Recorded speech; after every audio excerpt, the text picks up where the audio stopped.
Greetings, Guardians, my name is Byfear. Okay, so this video is a lot of theory, and before we do anything, I need you all to take a listen to these words from Mara Sov. I bring information. With Nezarec out of play, our enemies pursue a killing stroke. Aramis has yet to resurface, but in her absence, agents of Xivu Arath swarm Europa. House Salvation seems to be assisting them in despoiling Plovis Bray's installations. While I've yet to discern an exact strategy, Anna and I agree they may be trying to wrest control of the Warmind's power on the Witness's behalf. I fear they're forging inroads for an invasion. Xivu Arath's forces mobilize within the Ascendant Plane. I've played that clip a few times before. It's not new, it's from the first week of the season. But Mara doesn't have that to say alone about Xivu Arath.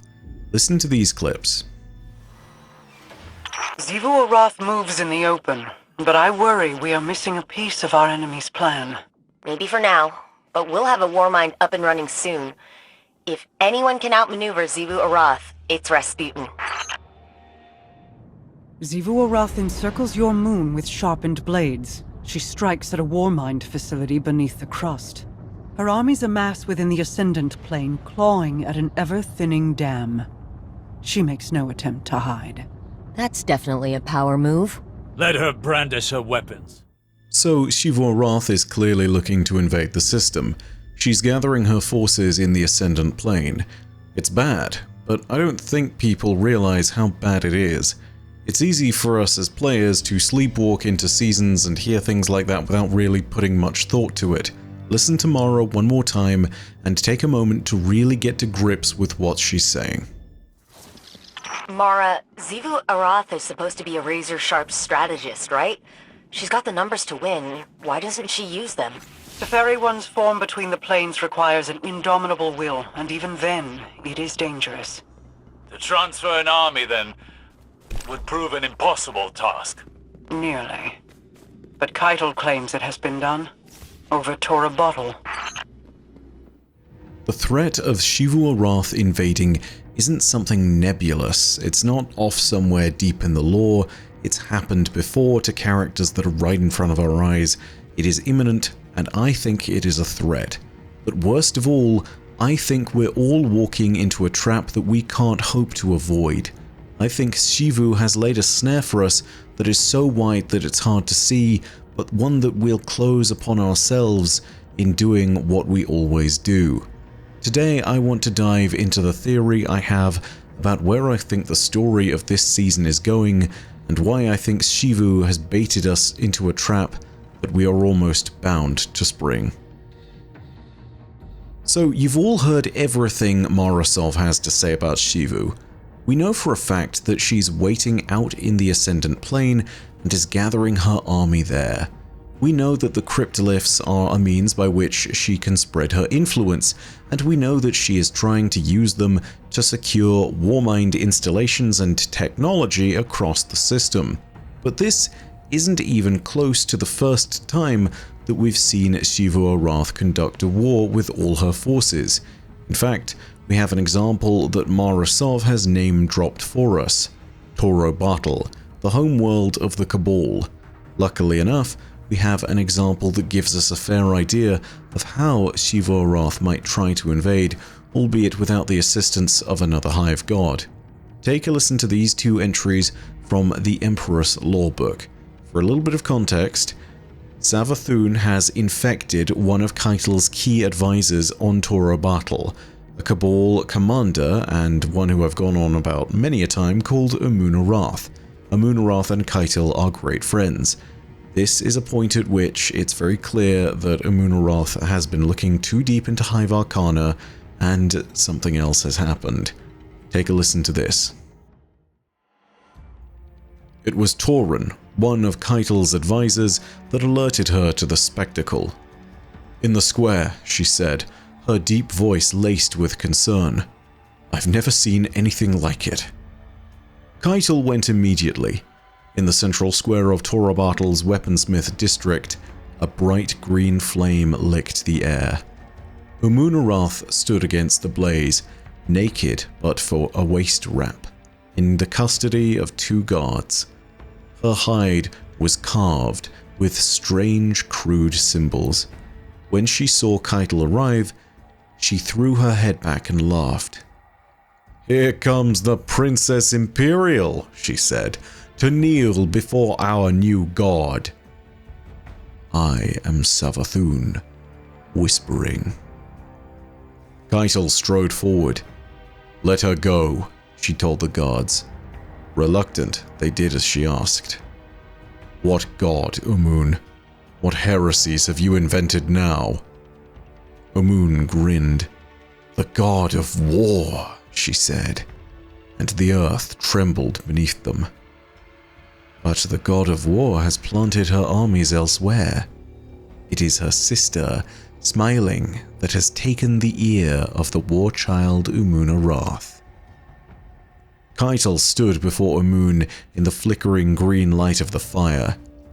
"Your obsession is a weakness," she said, "and a threat to our prosperity." "You can't stop it now," Umun lilted, breathless with delight. "Xivu Arath, hear me." Keitel didn't break her stare. "I have no choice but to..." Umun, chuckling, raised her hands. They glowed. The fire behind her burned higher and chattered like rattling bones. "The war is all there is," she said. As the chattering reached a fevered pitch, Keitel made a decision. With the lightning-quick reflexes Umun had taught her, she unsheathed the ceremonial sword at her side and ran it through Umun's middle. Umun laughed. "You are war, and I conjure you with war and blood."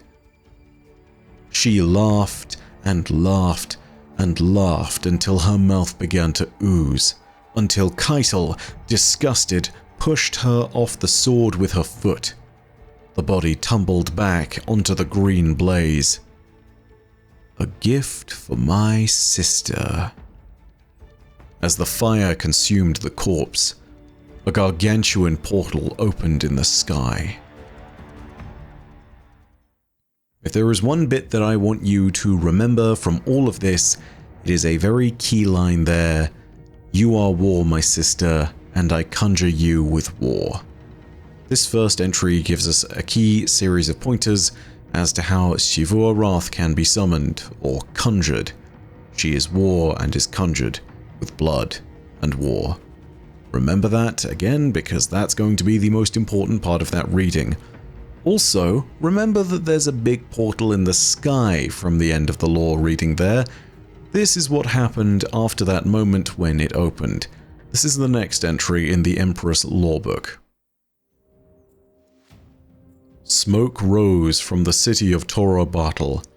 The sky was dark with tomb ships and threshers. Strange, spindly towers had sprouted from the ground, infecting the streets and alleyways Keitel had known so well, rendering the landscape alien. Many of the creatures that poured from the tear in the sky had fallen to her missiles like any other enemy, but their numbers never seemed to dwindle. Their will never seemed to falter. Pinned in the wreckage of a crashed single-pilot fighter, Keitel caught her breath as gel leaked from her suit. She remembered Umun's words. They don't fear pain. They don't fear death.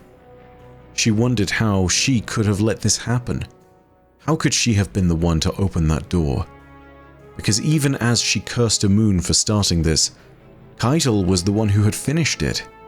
It didn't matter that she'd done it unwillingly and unknowingly. That responsibility was still on her shoulders. She cursed Umun and the vermin hive, but more than that, she cursed herself. She was responsible for the destruction of their home. A voice as loud as thunder spoke to her, deafening. "My home is war. My voice is a battle song. For as long as you have worshipped war, you have worshipped me.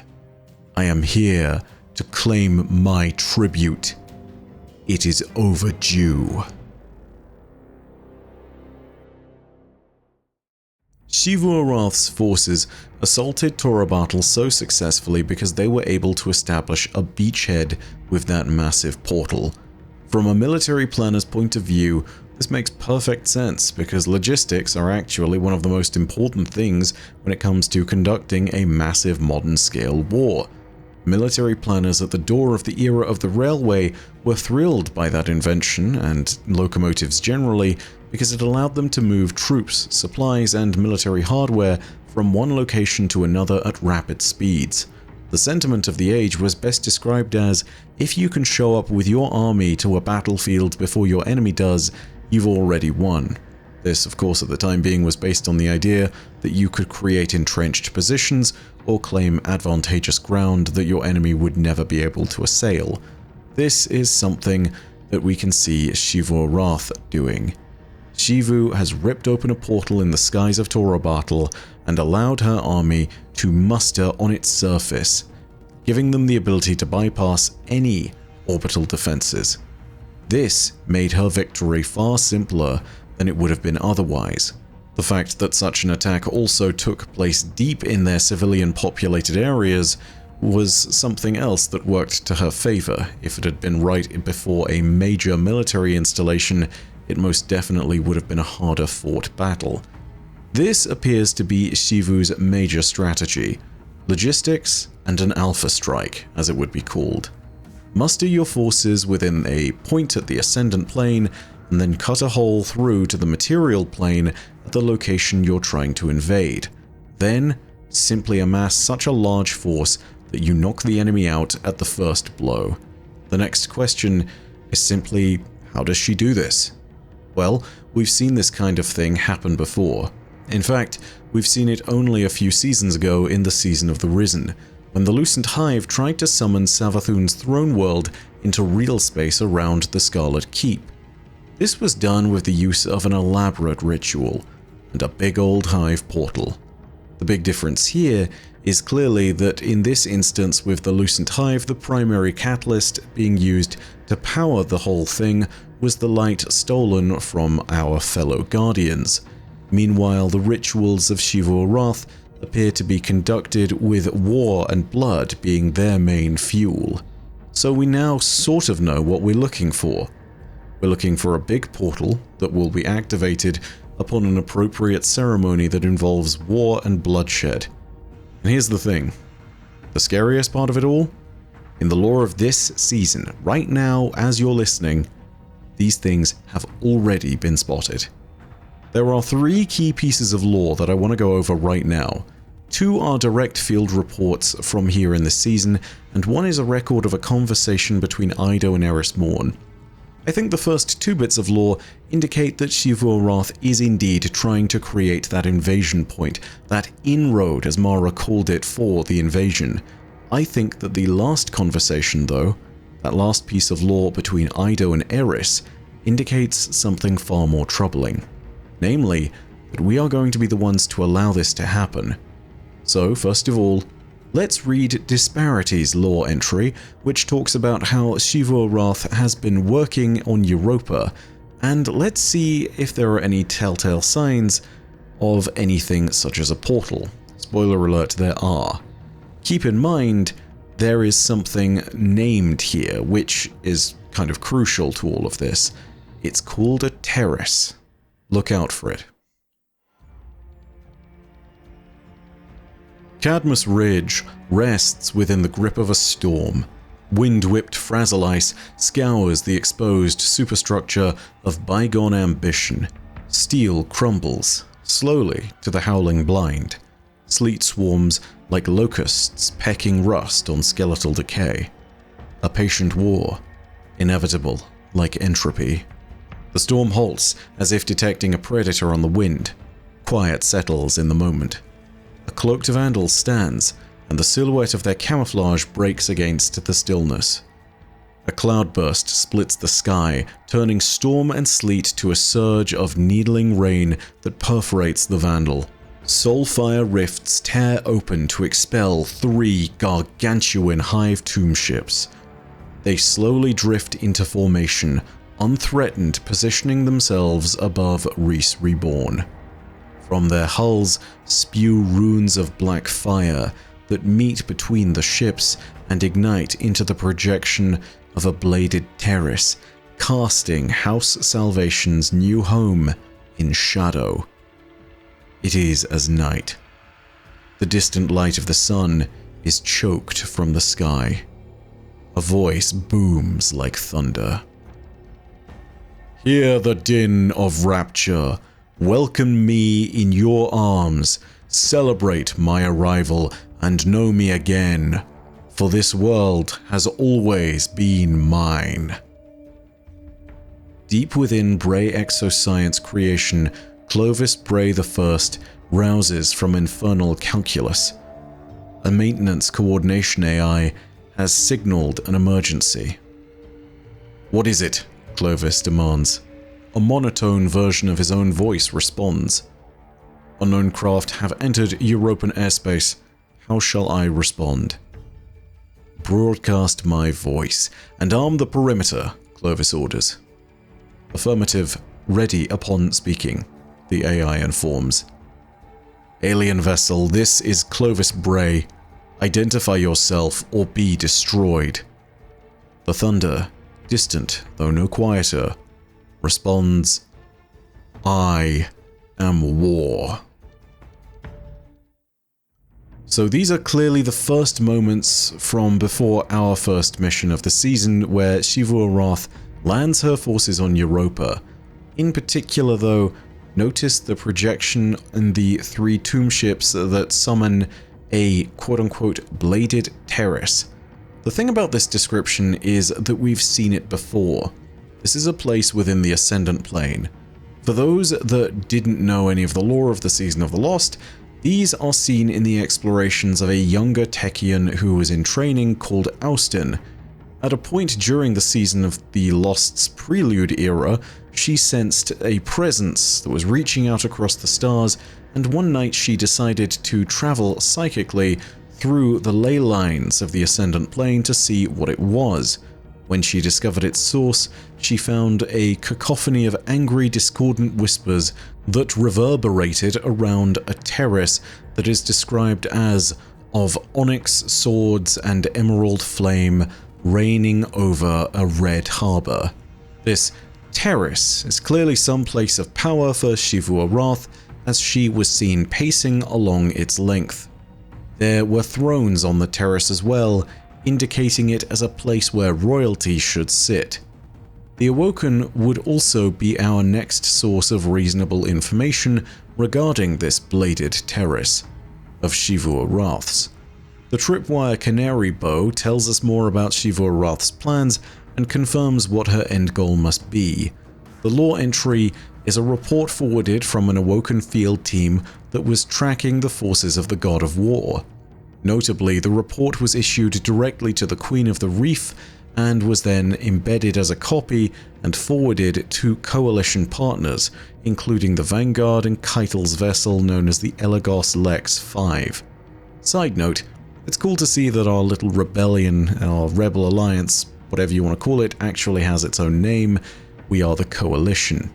Either way, the lore entry for the Tripwire Canary Bow reads as follows. Ascendant Anchor Lock Leyline Origin. SOC-5 Encrypted Thread Outgoing. Report issued direct. DC Queen Actual. Forward embedded copy link. Coalition Vanguard Elagos Lex 5. Special Outfit 5 and Techeuan Yelaya at Beacon 1. Anchorage established in the Ascendant Plane. Yelaya is finding a way through the ley lines. Threat assessment of Hive forces within Sol's Ascendant borders in progress. Will continue realignment to this thread for correspondence. Realignment lock. Leyline. Shore. SOC-5 Encrypted Thread Outgoing. Special Outfit 5 has reached Beacon 2. Patrol reports 11 Hive sightings, 1 wizard, 10 knights, not scavenging thrall or acolyte delvers. They're establishing a perimeter on our borders, but we slipped through. Yelaya says the plane is degrading again. We're getting closer to a corruptive presence. A ward is holding, and we've gone undetected. Team is dark for 6. Realignment lock. Leyline Phobos. SOC-5. Encrypted thread outgoing. Beacon 3 is compromised. They brought in a shrieker over us, blaring some horrid noise. Elias Ward kept it from pinpointing us, but it knew where we were. 2 Corsairs injured in contact. Hive pursuing. Thread falling out of beacon range. Expect late realignment. Realignment lock. Leyline Luna. SOC-5 encrypted thread outgoing. Special Outfit 5 reporting. The landscape distorted into a climb to Beacon 4. Elia bridged a connection to send our injured home. I worried it would draw attention, but planar activity in the vicinity is so turbulent that it was more like shouting into a storm. Forward patrol notes an interior perimeter upwards of 70 shriekers, dozens of cryptoliths, and incoming battle caravans numbering in the tens of thousands. My queen, wizards conjure the Black Terrace. Xivu Arath's voice bends the plain. The war god is calling an army to her banner. Luna is in danger. So now we can clearly piece together what Xivu Arath's plan is. Austin saw the Black Terrace of Xivu Arath in the Ascendant Plane back over in the Season of the Lost, and most crucially, she saw it reigning over a red harbor. I think there can be little doubt now that this is Sorrow's Harbor, near the Scarlet Keep on the moon. But more importantly, we can see that the Hive are conducting a massive ritual to summon the Black Terrace, and if they are successful, Xivu will be able to complete her logistical victory and will have assembled the army she needs above Luna, in prime position to take the last city. Keep in mind as well, this is close enough to be logistically effective, as has been noted back in the Season of the Risen when the Lucent Hive tried to do the exact same thing. But there's a subtle genius to all of this plan, and it really comes together in how it needs to be conducted. Hive rituals of this nature require a strong will, and in the case of Xivu Arath, war and bloodshed is required. It is here that we need to look to the Infiltrator shell to acknowledge the true extent of the problem. Remember, war is required to conjure the god of war, but war is not a game with a single player. Take a listen. Ido and Eris Morn sit together amid disorderly piles of books. Ido neatens the piles as best she can, straightening and arranging and alphabetizing. Eris places an open book face down on the table while her eyes glance over another. Hive runes riddling the uncurled page. To Xivu Arath, war and worship are one and the same. Through combat, her desires become our desires.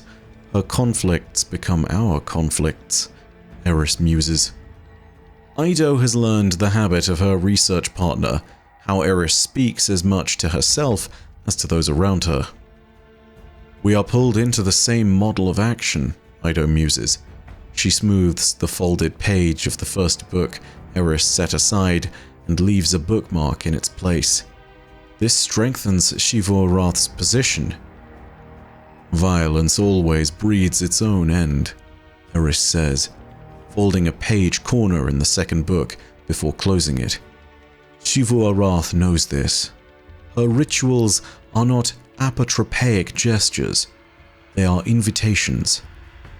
For a quick note here, by the way, apotropaic means something designed to ward off evil.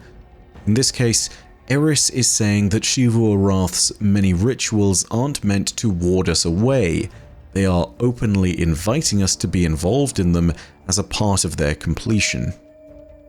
Ido runs the tip of a claw across her datapad, where she has accumulated many meticulous notes. But war itself is a ritual, Ido says. Green eyes meet the Elixni's blue. How so? There are tactics and planning, the scribe says carefully. Engagements and losses, sacrifices, all organized to a larger design. To wage war is to invite or to compel the participation of one's enemies. Eido holds Eris's penetrating gaze. Savathun directed us to her desires by making them our own. So too does her sister. Their methods differ, but their goal is the same. Eris rises to her feet. There is an avalanche of paper as a nearby stack of books tips onto the floor. We must compose a message to the Techeuns. It's at this moment, I think, that Eido and Eris realize the terrible nature of the trap that has been laid for us by Xivu Arath. By engaging in war, by preparing for it and planning it, by organizing the logistics of our armies, and by sending them to battle against Xivu Arath's forces in Sol, we are enacting the ritual of war itself. Were we to consider this as merely a reflection on the coalition alone, this would be bad enough. It's clear that we would be bringing our forces to bear, and in doing so would potentially allow Xivu's army passage into this reality. The reality of the situation is so much worse because of what we're doing this season. I believe now that by pursuing the submine fragments and trying to wrest control of the Warsat network, Xivu has conducted her masterstroke. Our failure to intervene will mean that the Warsats will rain from the skies and the city will be decimated. This obviously is bad enough, and it accomplishes Xivu's main objective: weaken the population and forces of the last city so that it can easily be taken by the forces of the Witness. But here's the thing: what if we defeat Xivu on the field of battle and retrieve the submines? All we're doing there is conducting the ritual of war. We are reassembling one of the greatest war machines in the system. We are reassembling the war mind. I can't help but think that if we reassemble Rasputin, we're going to see the plan of Xivu Arath come to fruition after all. Rebuilding a massive artificial intelligence, one that is devoted solely to war, with an indomitable will and more weaponry at its disposal than the rest of the system combined. I think that such an offering of war would be just what Xivu Arath needs to conjure her black terrace above Sorrow's Harbor on the moon. And with that, her invasion can commence. I believe that this is the trap Xivu Arath has baited for us. And I think that for all of our cunning and all of our power, just like the Cabal before us, there is nothing we can do but help spring it. I think this is a perfectly designed lose-lose situation for the Guardians. Either we work to a point where we will summon Xivu Arath's Black Terrace and her invading army in on lunar soil, or we will fail and we will see the last city destroyed. Either way, I think this is all a trap, and I think Xivu Arath is about to execute her masterstroke. In the coming weeks, look out for more mentions of Xivu's forces, look out for any activity on the moon, and look out to see if something is going on that implies that Rasputin's return might be a part of a greater hive ritual. That's my theory.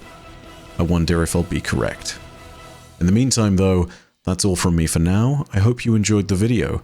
If you did, go ahead and leave a like, and of course, let me know your own thoughts down below in the comments section. Do you think this is something we're going to see happen by the end of the season? Do you think there's a way we can potentially avert this catastrophe before it does happen? If you want to find out when all of this does go down, if it does go down, go ahead and hit subscribe and the bell next to subscribe to turn on those email notifications. But as per usual, know that your viewership is quite enough for me. And that in the meantime, my name is Byf. Rodacia ad Astra. I'll see you, Starside.